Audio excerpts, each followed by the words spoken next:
Hi everybody, welcome to today's webinar. This is the first in our Work Happy series of webinars, and we'd like to launch this with the fact that this is actually the International Week of Happiness at Work this week. So a little bit of serendipity in the planning there, and the fact that this is coinciding with that International Week. And I'd like to welcome Nikki Williams from LUSH, who's going to be our panelist today, covering topics of people, well-being, communication and technology, and talking about how COVID and lockdown has had an impact on LUSH over the last few months, but also looking to the future as well. So Nikki, I'd like to just hand over to you to introduce yourself and tell us a little bit about your role at LUSH. Thank you, Alex, and thank you for inviting me on to be the first panelist. I hope to be able to share what LUSH is up to with people. So I'm Nikki Williams. I've been with LUSH 14 years, always in some kind of people role. It's always really important to me to look after our people. And right now, for the last 3 years, I've been working in our people experience team as the manager, and looking at how we can improve our employee experience. And our team covers a multiple of things that I'm sure will come out over conversation. And we're also in the process of looking at our people structure and broadening that to include more voices and more working groups. And we're setting up a people partner team. So I'm really excited about what we're up to. Cool, thanks Nikki. And thinking about over the last 6 months, obviously we've had a huge impact of how we work. Can you tell us a little bit about what's changed about the way that LUSH is working and things like, I know the head office is in Poole, where we're based, and I think it'd be good to just share your experiences and hear your experiences around how the transition of lockdown and the closure of the office, what was that experience like for you, and how was it communicated to your employees? As you know, we have stores, we have factories. Our factories are down in Poole. We have our digital and brand and property and PR teams and people and finance all spread between Poole, and we've got an office in London. So it hit us all quite hard, I think, because we're all very hands-on, very, very community-based. So it was sort of like, how do we manage this? Because there is so much empowerment and autonomy out there in the business.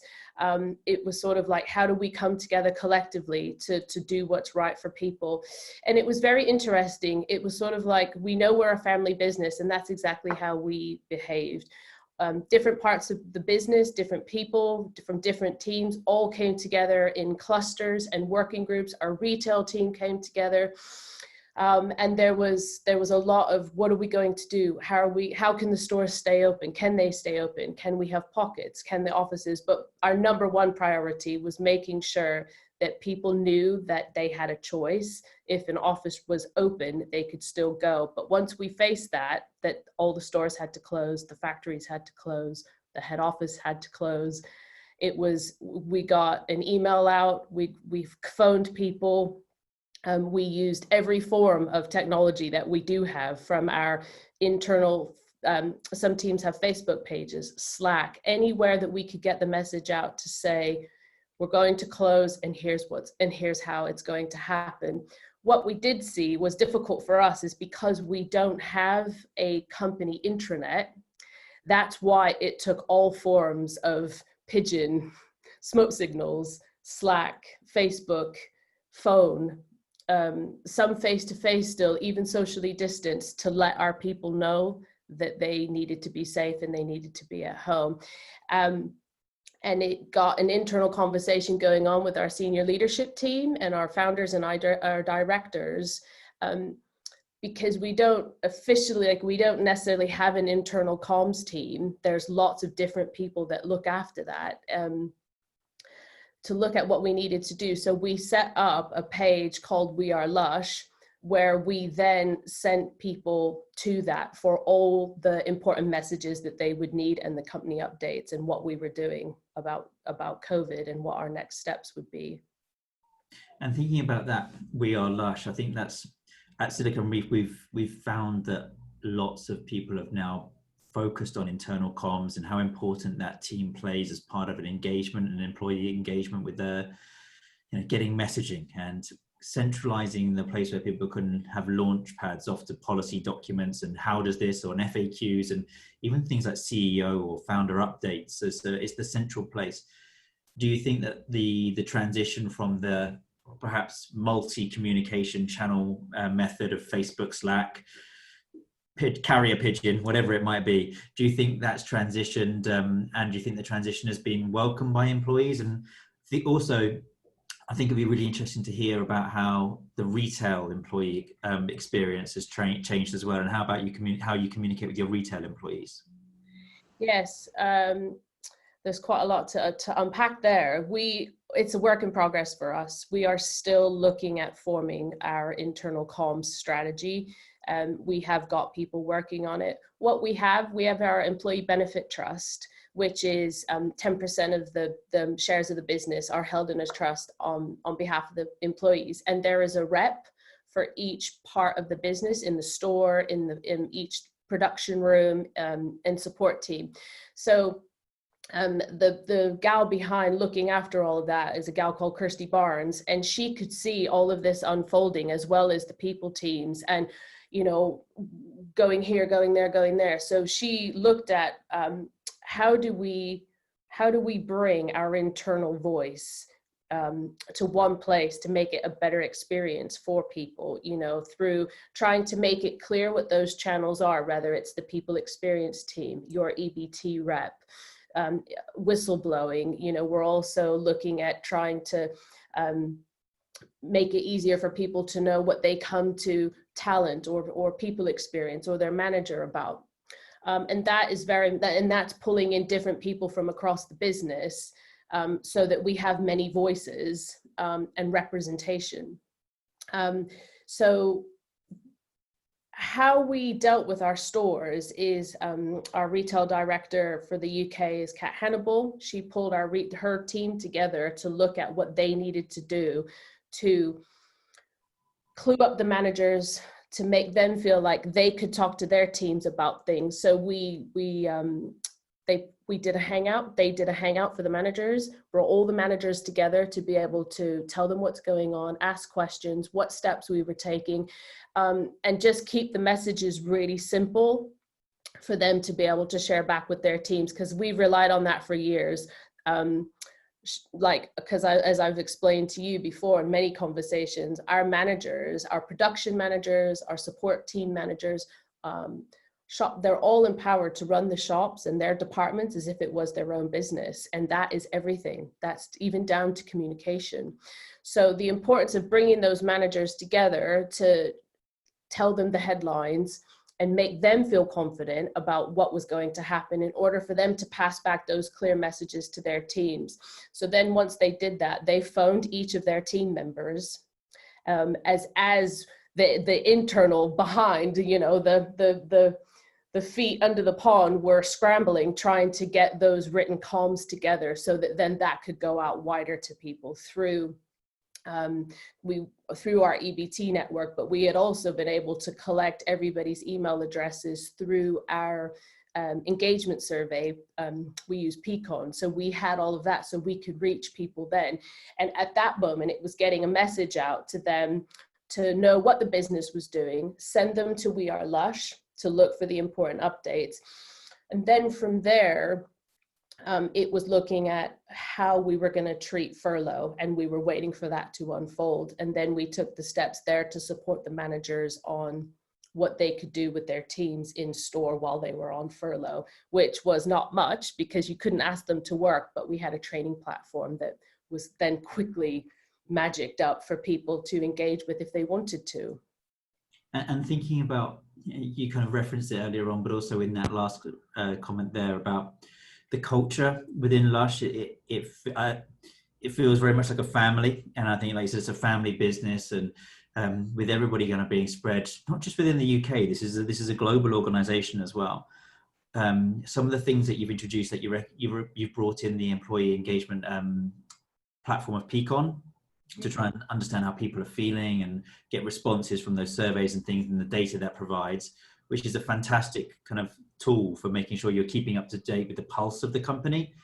But what things are Lush doing to keep that family feeling and that kind of culture going? What things are maybe being disseminated from the senior leadership and management level that are keeping that momentum of that we are one family? Yeah, I had this conversation with someone the other day, and I think it's a difficult question to answer because there are many subcultures within Lush and families. So I think what the directors and the senior leadership do put out there is that autonomy, that empowerment, choice, inviting people to give their opinion and for their voice to be heard. There's a lot of trust that goes out to our managers, and then the managers give that to their teams as well. So I think, and I think that we always try to encourage informality. You will probably see a lot more informality than formality within Lush, and that spreads across everything that we do. So if we have to have a courageous conversation with somebody, always the first step is informality, like you would with a family member. And I think as much as we try to have transparency, fairness, equity, equality, to maintain that family feel, we try to take a very tailored approach to each person, which can be very beneficial because people will see that it's not one size fits all, and what works for me might not work for you. And then we'll have a conversation to see what works for you. But I think that's a bit challenging at times too, when you have people will think, well, why them and not me? So when we're always very honest about that, I think it's also looking at what decisions we make in the UK, for UK and Ireland. There's a group of us that would think, well, how is that going to impact our European colleagues? Or our colleagues in MENA, or, we're in 51 countries. How does that affect our partner markets? So there's a lot of, I guess, in order to maintain that family feel, it's almost like what our senior leadership and our directors started to do when COVID happened. And you can imagine it was all online, but it's that same thing of getting your family around the dinner table. They were discussing things quite honestly. What are we going to do? But it brought in other people, other members from the extended family, so that a decision was made. Well, how is that going to affect the shop floor? How will that affect the factory? How is that going to affect somebody in Dubai? So it's like getting your family around the dinner table. And I think the managers are encouraged to emulate that. I think one of the things that has obviously changed, and you said about that kind of virtual dinner table, I can kind of picture it now. And how has that transition from being, maybe face to face, and particularly in your role of looking after people, how has that changed to being what we're doing now, having a conversation remotely? You probably live very locally to where I'm looking out today across Bournemouth and Poole, but how has it transitioned to having those, like you said, that kind of personal experience, and that like every person is an individual and you have to treat them like an individual to make sure that family vibe and that culture exists? How has that challenge been met by Lush for doing that virtually, as opposed to sitting down at a table across, in a meeting room, over a coffee, in the cafeteria, whatever that place may be? How has that transition happened, and how has it impacted you and your role as well? I think when in March, when things first happened, it was just like everyone jumped online. We were all in our different pockets of people partners and finance business partners, sort of hearing what was coming out from the senior leadership. So we knew how to support and what to do. That happened in every form, every fashion, across every team. And you would just feel like you were spending all day, every day on a Hangout, a Zoom, a phone call. And I think what we saw was that, you know, it started to have, like, we heard Zoom fatigue, Hangout fatigue, but it probably took us about 2 months where we were feeling like something's got to change here. And it happened at different stages for different teams. I think at the heart of it, Lush is very people-centric. And there's a kindness in everybody just putting their own well-being to the side for the business because they care, and we were all working together to make to help the business survive and look at what needed doing. So I think it took us about 2 months collectively. Even the senior leadership and the directors had to scale back the amount of time we were spending online because everyone was getting worn out. So I think one of the steps then we took was to start putting a little bit more thought into putting an agenda together. What are we talking about today? What's the most important thing? You know, a little bit more structure rather than the everyone jumping on, right, all hands on deck. What do we need to do today? What has to be done? And then it was sort of adapting to people's different things that they might need. You know, if you can join today, lovely. If you're not up to it, you'll get. So we then started making sure we started taking lots of notes and giving people the choice. Like Lush is all about choice. So if you want to go and work in an office now, it's your choice. Well, not after yesterday, but prior to that. If you want to join this hangout, you can. Otherwise, we started to then say one of us can fill you in depending on the context. I think managers brought their teams together for virtual social gatherings, quizzes. Also, you know, there was might have been a drink or two had, just chatting. And also making sure that people were getting the business updates and the headlines. We also, about 3 or 4 times a year, we bring all of our UK and Ireland managers together in a physical place, and some of the other countries' managers, depending on when it is, and support teams. And we did that all moved online. The events team and the retail team looked at putting on a virtual managers meeting, which was just as spectacular in the offering and how it was facilitated and co-hosted, and the choice that people could go to things. There were chill out rooms still. So I feel like we were all very exhausted at the beginning, but then slowly we adapted to, hang on a minute, if we don't look after ourselves collectively, we won't be able to look after and do our best for the business. So then it came back to let's scale back the calls a little bit, and let's have them purposeful, and choice. I think I personally find that really refreshing because it's actually very similar to the journey that we have Silicon Reef have been on, and we have a very similar kind of flexible culture, and it allows people to, you know, work when suits them, and that's really kind of for us what the work happy movement that we're trying to promote is all about. It's about working in a style that suits them as individuals, but, you know, whilst keeping in mind that we are trying to do all of this together, and our direction of where we're going is with one purpose and one vision, but everybody's part of it. So it's really refreshing to hear that Lush has had the same kind of challenges that Silicon Reef has had there, actually. And I feel a lot of synergies between the things that you've just said and the experiences we've had, from Zoom fatigue to, you know, potential burnout as well. And over engagement perhaps is one of the things that we've learned ourselves, and sometimes under engagement. So what kind of experiences have you felt that where there's been a relative under engagement, and I think, or lack of engagement? I think one of the things that you and I talked about in the past is around Black Lives Matter and how important that's been to Lush, and perhaps the senior leadership team's identification with that. Perhaps that's something you want to just build upon. Yeah, probably like every other business out there, every other person and human being, it hit Lush really hard. For several reasons. We know that we've been looking at trying to improve our diversity. I think there's a lot of inclusion that goes on within Lush already, but the diversity, we know that we need to have more ethnicities across our business, especially within the senior leadership. there've been a team working on that, tirelessly trying to bring that to the table for the last 3 years, brought some lunch and learn sessions, raising the topic. But I think that there was a slight disconnect because LUSH is a very emotional brand.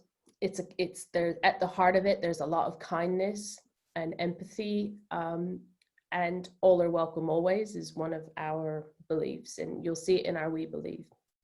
So I think our founders, set up the business that, they want anybody who wants to come and work for LUSH and be part of a team and who enjoys the product. And I think that's what they saw. That's what they built the company on. So I think when everything happened with George Floyd and Black Lives Matter came and hit us all, they saw that there was that disconnect, that although they welcome anybody with any hair color, tattoos, any skin color, they were actually quite upset because they didn't want to think that we had a business where people didn't feel safe. In fact, Rowena Bird described it. LUSH is a safe haven for people. And if we haven't done that, then we haven't done our jobs as founders of business. So then the next step that happened is the senior leadership and the founders all called out to some of our people of color, and invited them to one of their senior leadership meetings to tell them what could we do to help, which again can be a very difficult topic for our Black folks, because they're tired of being asked what we can do. But the intention was coming from a good place, that it was, what's the most urgent thing that we can do? And it was a lot of bravery and courage on and this all happened over Zoom, or Google Hangout, and where we formed a working group, a diversity and inclusion working group, where these initial folks that came along to tell the founders what was going on, what we could do. And that was where the 100-day action plan started. But it really hit our people really hard, because it almost felt like our people of color were saying, you haven't protected me, you haven't stood up for me. So since then, there's all sorts of things that have been a 100-day action plan just to get, to get loads of things going. Allyship training. Our senior leaders and our directors are going through some tailored special diversity and inclusion training from somebody. So it's on the agenda now. Now it has been, but it's a united purpose in LUSH. And there was a lot of tears from so many of us. And do you think, I think I'm going back to what you mentioned earlier on about, I think you call it the employee voice and the community hub, and We Are LUSH. Are these forums where employees within LUSH are actively encouraged to communicate? And is it something that the senior leadership team and the founders even kind of engage with employees? And is that a transition you've seen from, how has that transition happened from maybe they didn't do that previously and it was very one way? How has that two-way communication changed since all of these learnings that we've had over the last 6 months? Black Lives Matter being one of the topics, but also, everybody in diversity and inclusion, but also how has that communication channel changed? Yeah, I think at times there has been one-way communication depending on what it is, but the really, Mark Constantine, who's one of the founders of the brand and the guardian of the brand and like the retail head, as well as inventor, he wears many hats. He's on Facebook, and he openly asks our people around the world to talk to him. So that's one way of, we have some two-way communication. But I think what we have had since then is we've had a lot of working groups form, where people can come in. So we very much rely on Slack. So there's a lot of open channels that were set up for anybody who works for LUSH to drop in and see there was a 100-day action plan channel that people could come in or be invited to and give their opinion and give their thoughts. There was so although we have an overarching 100-day action plan for the business, every manager was asked to form their own with their team. So that was another way to get more opinion and more input and get the employee voice through, which could then feed back into a weekly update. So there was lots of different groups working on Black Lives Matters and the 100-day action plan. We just recently, I haven't spent too much time on it myself yet, there's a community forum that's been set up to bring in more employee voice. We haven't used Pecan over the COVID period as such, because we actually just started using it in February. But we know that that is another way that we can get more employee voice. Another way was getting more voice in was through the employee benefit trust reps, who were also part of this conversation and were being asked to go out and talk to their rooms about or their shops or teams about 100-day plans and what more they wanted to do. Because all of our factories are based here in Poole, there's a team that's gone around each of the production rooms in alignment with the EBT rep to invite anybody in the room to join the manufacturing working group on the 100-day plan. So quite a lot of our stuff at the moment is coming through working groups. And it's just through community, people talking to each other, which has strengthened over the period. But we also know we need to, and I said is a work in progress, is our digital communications with people. And do you think that the communities of people, and you mentioned that Pecan's relatively new to LUSH, and maybe you haven't kind of got under the data, got under the hood of the data that it provides, but do you think that it's the monitoring of that kind of employee well-being and happiness? Do you think that's happening on a personal level now? I think there's kind of groups that come together. Is that so the family vibe, the culture, everybody's general well-being? Do you think that's at the moment it's more of a, I'm having a conversation with you on a one-to-one basis, or I'm picking up the phone physically and actually having that chat? Do you think that the technology tools like Pecan or any other tools that will come in will supplement that, but the conversations will still continue to happen on that personal basis, actually seeing somebody and having a conversation like this? How do you think the two will complement each other? I do. I think I caught most of what you were saying because your audio went a bit wonky for about 30 seconds. So I think it's better now. So I think I understood what you were asking was, will this personal communication that we've been doing with each other carry on, as well as trying to improve our offering to reach more people with messages rather than having to hunt around for it? Yes, I do, because I think we see the value in it. I think we've definitely learned that that's kind of what LUSH is built on, is that community feel and that personal touch. And for me, it's really important in our people experience or our employee experience that carries on. I think what we need to balance it with is having more people than the responsibility sitting on our managers to always put back those messages, because they have an awful big job to do in everything. And so yes, communication is a natural part, but I do think that we need to look at having other people support them with that, so that we can maintain that personal touch. But I also think the working groups, people like the working groups, and some of those have depended on size, depending on what we're working on. And there's been a lot more collaboration actually across the groups too. We've found like how we do a policy pretty much before would have probably sat with if it was a people policy, with the people experience team. And then we would just, send it to one of the, founders or that we work with, that's like our people link. But what's been really nice through this is through Black Lives Matters and the issues that came there, we have what we call respect at work policy.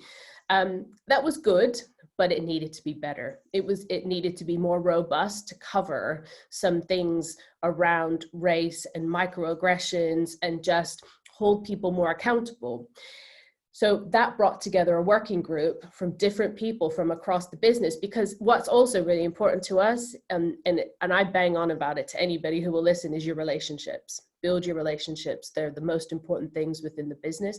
But that's also what we've seen through this more tailored personal work together, is working on a policy had different people that we may not have worked before. We got different viewpoints, different knowledge. And then it came together as a much better policy, because we tried to have little or no policy so that we can take that individual tailored approach. But with our Respect at Work policy, it's so much better than having all the people work on it. So I can't imagine us going back to any other way. And in fact, we're actually pulled another working group together, or project team, to shape how we're going to look at policy going forwards, so that we don't lose all the lessons that we've learned, making a policy the voice of the company rather than it being a people experience voice. Or and there's lots of different initiatives going on across the business of groups working together and asking for input on. We've got another project, LUSH, like leaving the world lusher than you found it, which is being looked at with our Earth Care and Impact team, I believe. And if I've got that wrong, then they'll tell me. There's so much going on that's about people coming together. Okay, so hopefully you can hear me again now, Nikki. Sorry about That's okay. So thinking about that kind of collaboration of multi-people coming together, and the difference between doing that in a physical building, perhaps in a meeting room like I'm in now, or people getting around the table, do you think that LUSH and the way of working, of doing things remotely perhaps, and that kind of online collaboration, how do you think that will change in the next normal, beyond where we are today? How do you think that will change the way that LUSH work and collaboration being more part of your culture, perhaps away from the office and more remotely? Is that something you think that's going to stick? I do, because I think that's what LUSH is fundamentally built on anyways, is collaboration. But I think we've seen the importance of it more than ever over the last 6 months. And so I believe how we work across anything, doesn't matter, is you will see a Google. So we work with the Google platform, Google Cloud, whatever all that techie stuff is. You know better than me on that. But a lot of stuff starts. Other products are available, just yes. Microsoft ones as well, just to say. I forgot you're a 365 guy too.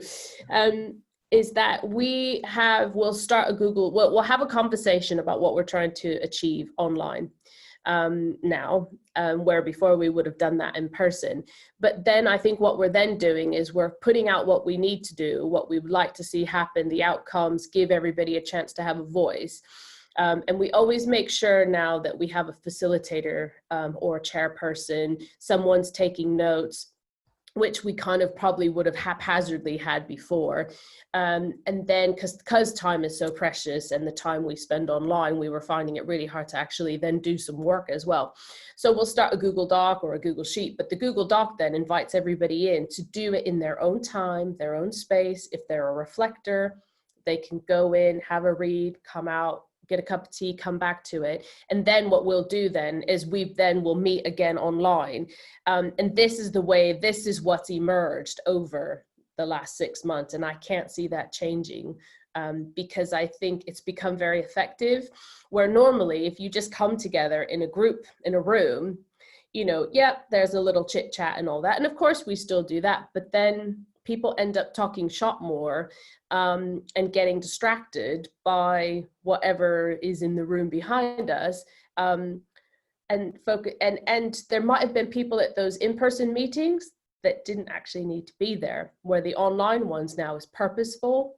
It's by choice, it's by invitation, some of it, unless it's more that open forum I was discussing earlier. And do you think that the situation that's kind of been forced upon us all, what you're describing there is facilitating higher productivity within certain meetings that go on?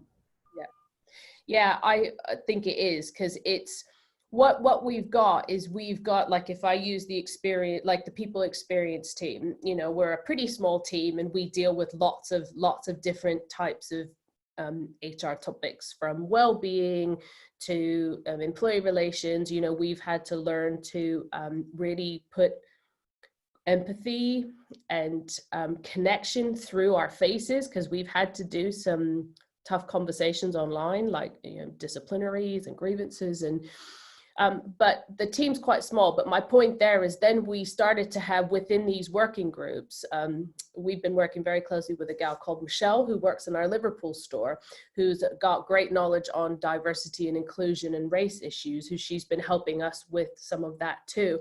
But she's kind of keeping us in like a producer or a project manager in part on some of our projects to keep us moving along. So I think what we've actually seen is that productivity is moving because there's less distraction in the office. But although we're missing some of that, we've had to find a way to build that into some of the calls so we can still have that personal connection. So so there's a piece of work, we keep it focused on that work. The team works on it, whether it's through the Google Doc, and then we come together on the Hangout. But what we've seen is, like, having these, like, our digital team has been working that way. And if it's agile, is like having that producer or that project manager. But it was also on some of the projects, it was part of our 100-day action plan, where certain people who were those voices coming out, as I described earlier, our people of color, were driving some of those teams as the check-in point. So we've seen our productivity go right through the roof because we're all more comfortable, I suppose, because, you know, you're working a little bit more flexibly, you're working at home, but it doesn't feel like there's, I guess it's been our approach to people. Like, I think I've talked to you about, we don't take that traditional HR approach. We don't take a traditional approach to much of anything, because it's not how we like to work. But what I have seen through all of this is people has been everyone's responsibility, not just the people partners or the people experience team, right from our senior leaders and directors looking at people. And then that's where this gaggle of people has come from, and it's kind of shaped how we've started to work all together through these pieces of the work and productivity. And I think thinking about Lush as obviously a retail business, and thinking about the Christmas season isn't too far away now, and thinking about keeping people motivated and keeping that productivity high, what changes have you seen in how Lush are preparing for Christmas season this year? Because I imagine your preparations are well underway. What changes have happened in the organization to make sure that you're maybe shifting the model to be more online versus the retail stores? Can you tell us a little bit about that?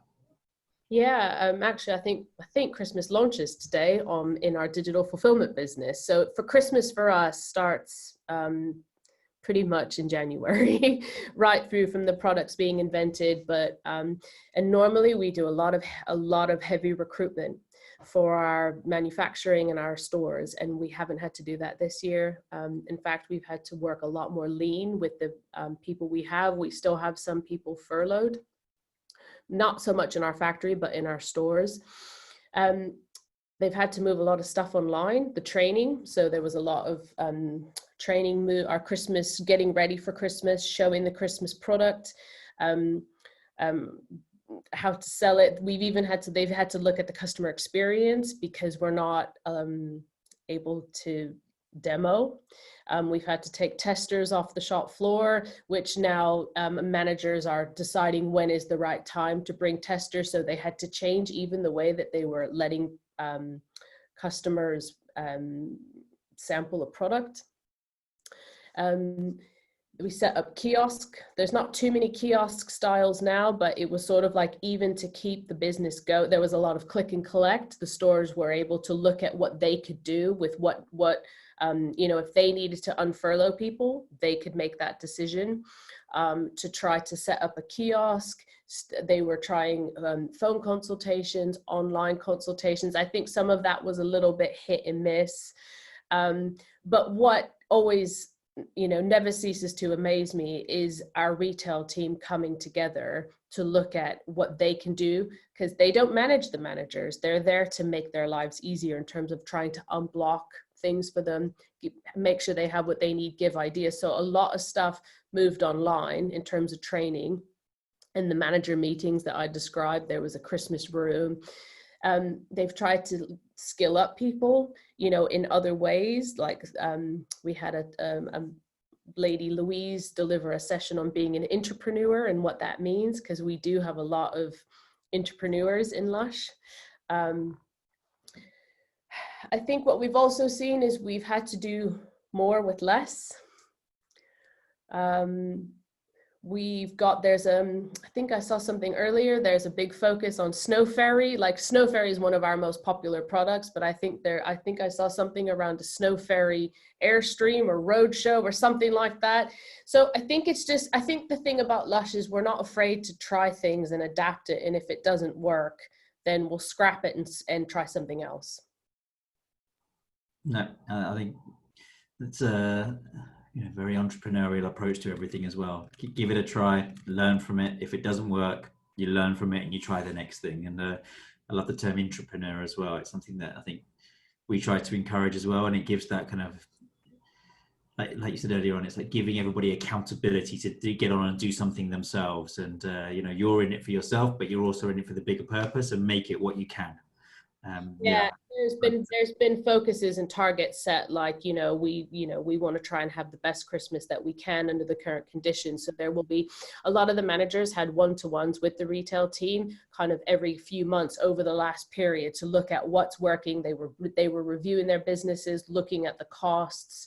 But I think ultimately what comes down to what makes LUSH work, which is really kind of hard to describe and intangible, is the trust. There's so much trust given to our managers, all of our people. But in terms of the context of your question for Christmas, giving managers a few bits and pieces of training and support, but it's then down to them. What does your store need? What's important to you and what's important to your team? And you need to make sure that they feel safe. And if there's anything that the retailers, the support teams can do, then you just tell us. Great, thanks again. I think I will ask one last question, and then we'll move to Q&A. So I'd like to invite any attendees in the meeting today to use the Q&A option at the bottom of the screen to ask any questions. Just while I ask Nikki one last final point. So Nikki, we're potentially entering a difficult 6 months again of another lockdown potentially in later this year, and just thinking about the audience that we've got on as well, do you have any kind of things that you've learned that you would really like to share, and maybe some summary items that you think over the last 6 months, what can you think about advising people now that will help them prepare for the next wave that's coming, that you've learned from LUSH? What are the high level things, maybe some takeaways? Well, that's a very big question. I shall do my best to answer. I think for us, what we realized is that we try to, like I said, approach things from an informal place. And there's a place for informality, and then there's a time for formality. But the formality, you still need to have flexibility. So we've been flexible and adaptable. But I think what we've also seen is that we tend not to be a business that is very knee-jerky, and we will take our time to consider what we need to do. I mean, unless people's safety is at stake, then of course we'll make a quick decision. So for us, we needed to improve have a very good look at our infrastructure and our support for people and what we had there. And again, that was improving our communications and looking at how we need to get those messages out more quickly and disseminated, which continues to be a work in progress. I think it's also asking people what will work, because we can make decisions here in Poole, but it might not work for them on the shop floor. So again, it's going straight to your managers, going what worked, what didn't, which they've been collecting. And I think it's just remembering about the trust, giving people choice, and looking at what the quick wins were, like what really worked. We moved to a kiosk style for us, and that helped. But also for us, where we were a little bit underprepared, and there's a lot of focus now, is if you've got an online business, make sure that all the infrastructure's there. You like review your IT.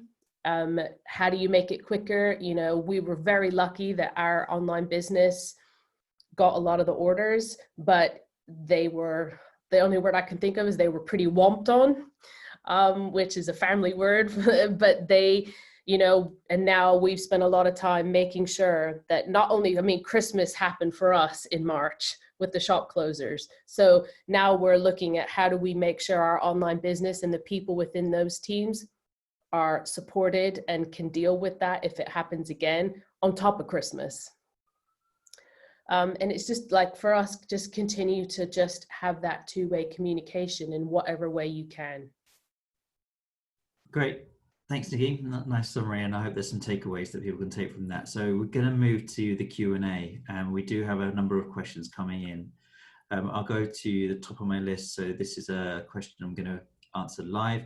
The question is, have there been tensions between the various teams, shop floor, factory, head office, etc., based on different requirements and based on their role? If so, how did the leadership team manage and minimize that? And if not, what is it about the business that meant these very natural tensions did not arise? I knew that somebody was going to ask this, and I was thinking, how in the world will I answer that? Because I do think that there were tensions. There were probably tensions between our factory, our manufacturing teams, and our shop teams when COVID first happened. All support teams were told to work from home. And the shops and factory hadn't closed yet. So it was like, well, hang on a minute. How are support teams working at home and we're still having to be here? And there really wasn't an easy answer for that. It was actually what did happen is if support teams could, a lot of the support teams went in to see what it was like over the period of time. So we tried to ease that tension by people going in and seeing what it was like. Our leaders based in Poole went through and visited the factories and our digital fulfillment business to see what it was like and if they could help. I think also there is a kind of understanding and an acceptance that if you're a sales assistant, your role is on the shop floor. And it was then the support team of the retail team, the health and safety team to do whatever, and the manager to do whatever they could to make them feel safe. So yes, we accept you're in the factory or you're on the shop floor. How can we make it safe for you? And that then became the focus of the support teams, was to try and do that. And I think there was also an understanding of that they couldn't work from home. If we could make it so every single person could work from home, we would. And we tried to, where people had conditions or fear, we tried to put them on furlough first and the longest. So I think it just came down to conversations and just being really honest. And it wasn't always an easy conversation, but I think there was that understanding that we're all in it together. We've all got to help the business survive. And that's what the senior leadership were coming out with, and just thanking everyone in the stores and in the factory as much as they could, whether it was through random acts of kindness or just a genuine thank you. Great, thanks, Nikki. I think next question I'll move on to, question is, why have you decided in the past not to have an intranet? And is that now what We Are Lush is? And also this person's very interested to hear about how your working groups are set up, as their organization needs something very similar. Why have we never had an intranet? I don't actually have an honest answer for that. I think it's just not the way Lush, and I'm sure that somebody in our team, digital team, will tell me, and it's just, we've had different things over the years. We did have a forum that was set up for anybody. It was customers and staff. We had that. Then that kind of became a play. We were running that alongside, we had a staff Facebook page. We had a staff room Facebook page in there, which actually a lot of people chatted on and liked that. But I think what we found was that we would like to have more in-person conversations where possible, and use things through Slack or I don't even know what we had before that. But the We Are Lush is a place where you can find out about the business. You can find out, you know, all the main messages that the company was doing. It's still a work in progress. It isn't a place at the moment where members of Lush can go on and chat, but there is a community forum that was built that I think they're trialing that out to see if people are going to like that. I'm trying to, because we have a website, we have something called LUSH Labs, which is where you can go on, you know, there is a customer facing part and there's an internal part where you can go on and you can find different things, a policy. We haven't quite nailed it yet. So that's what we're working on now as a kind of a result of this, is what do we need to have? There's been lots of different projects in the works. There was something being developed called LUSH Connect, which might have been the kind of intranet. I think that's on hold at the moment. So we haven't quite figured it out. I think the other part of that was working groups. How do we form the working groups? We use that through, depending on whatever the topic is, and thinking about the kind of skills that we might need. So it might be, if I need a working group, I might think about who I know can come from the different parts of the business. If we need that wider voice, then we very much work in partnership all together. So I might go out to the retail team or to the finance team or to my like some of the shop managers that I know personally, and look, would you have anybody? What's your thoughts on this? Would you have somebody who's interested? But like, you know, so it depends on the purpose of what the working group is trying to achieve. And if the person wants to drop me a message, I can tell them more about it if they want. But what I found is it even before COVID, but even more so after, we saw much more productivity, relationships, patience, collaboration, and like a much better product, because it wasn't just the same old faces and the same old voices. It was from, and we invited, you know, we will also, like, we've got like a global people is what we call ourselves, or Lush people, but it's our HR, you know, setting up hangouts where we come together, and we have a partner in the UK that works with somebody in the, like, I work with Germany partly, to let them know what the messages are, but also it's to help them localize things so that it's their culture fit. So it's just lots of conversation. So I'm happy if that person wants to connect, I can tell them more. Great, thanks, Nikki. There you go, Fran. That's for you to connect with Nikki. And a question around from Judy. Let me just click that one, answer live. Focus has been a lot on productivity and keeping things going, but what's being done to look after people's well-being and help them be more resilient as individuals? And also, burnout has been mentioned and how you adapted to meetings. What else has been implemented to support this, or is this up to the managers to sort out on their own at a local level? So internally, we have the people experience team. We look after well-being. We have a chap within our team called Paul, who he's an occupational therapist by background. So he's worked to create a lot of well-being articles and tools, which sits on our LUSH Labs for people. And there's things in there like breathing and stop technique and all sorts. And a well-being at work conversation and a well-being at work plan. So we've encouraged people to use those. We also have offered people conversation if they want to have it. We've got an employee assistance program called Health Assured that we always promote, but we promoted that even more. We also, when we were doing comms, we separated out our comms in terms of emails. We did it to people who were on furlough and people who were working at home, and there were tailored well-being pieces in there for those groups of people. We had we did a couple of weeks ago, we did a campaign called I Am Whole, which was around digital detox and things that can happen online, that was encouraging people's to come offline, and there were different themes of the day. So we've done different things, but some of it is very much down to the manager, and it would also depend on if their team was working, or if they were furloughed or had both, and down to the manager how they would approach each group and what was right for their team. Great.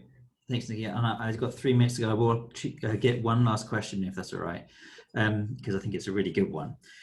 Your belief statement is wonderful. And just to remind you, it's we believe in happy people making happy soap, putting our faces on the products, and making our mums proud. Do you explicitly measure how your people's happiness? Do you explicitly measure your people's happiness, or is it more about checking the vibe? And how do you know that you're doing better this year than last? So we look at all the usual metrics, retention, and but for us, so like I said, we use Peakon, and we started Peakon this year in February, and we did the survey in March, and then maybe it was February. Yeah, we did it in February. But the point was, it was right around COVID. So we had the feedback from it. But the whole point that we went with Peakon is because very much everything is down to how it feels.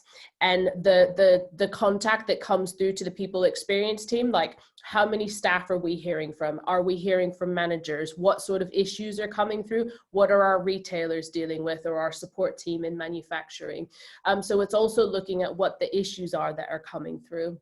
But the point of Peakon is before that we had something else in place that took a very long time to get it into the hands of the managers. And that was the whole point of Peakon, is that it was live, it was quick, you know, as soon as 3 people completed the survey, feedback was going through. So I think this is still a work in progress for us from a Peakon point of view.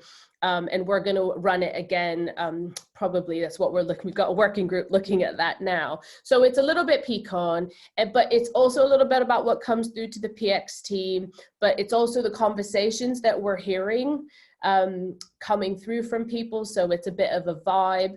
It's also somewhat looking at sales and the performance of the stores. There's lots of different things we look at. But what I can say is a lot. We call it. It's like a cosmic sort of thing. We don't tend to measure loads in terms of analytics, but we're looking at a lot of that now, but using Peakon. But a lot of it is just about how it feels. That's how our culture is. Yeah. And hangouts with our managers as well, Good one. inviting them to share things. Cool. That brings us to a close. Well, thank you very much, Nikki. It's been really insightful, really interesting, and I hope that everybody attending found it really good and interesting. And recording will be available for anybody who's wanting to see the recording. And thank you very much. And really been a pleasure to have you on. Oh no. So thanks very much, Nikki. Thank you very much. It's me that's froze, or Yes. it's just froze. Back now, hopefully. So thank you very much for inviting me to be on your Work Happy series. I hope I've been able to share some things with people, but if there's always so much, and you think of things after, and if anybody thinks of a question, find me on LinkedIn if you want to have a chat, and I'll do my best to share what LUSH is up to. It's a really special company, and we're always, we connect with lots of different people who are like-minded. We've been in conversation with Nationwide about what they're doing and sharing things. So hit me up if you want to know more, and I'm always keen to learn from others too. Thanks so much. Thanks, Nikki, and have a good day, everybody. Thank you. Thanks. Bye.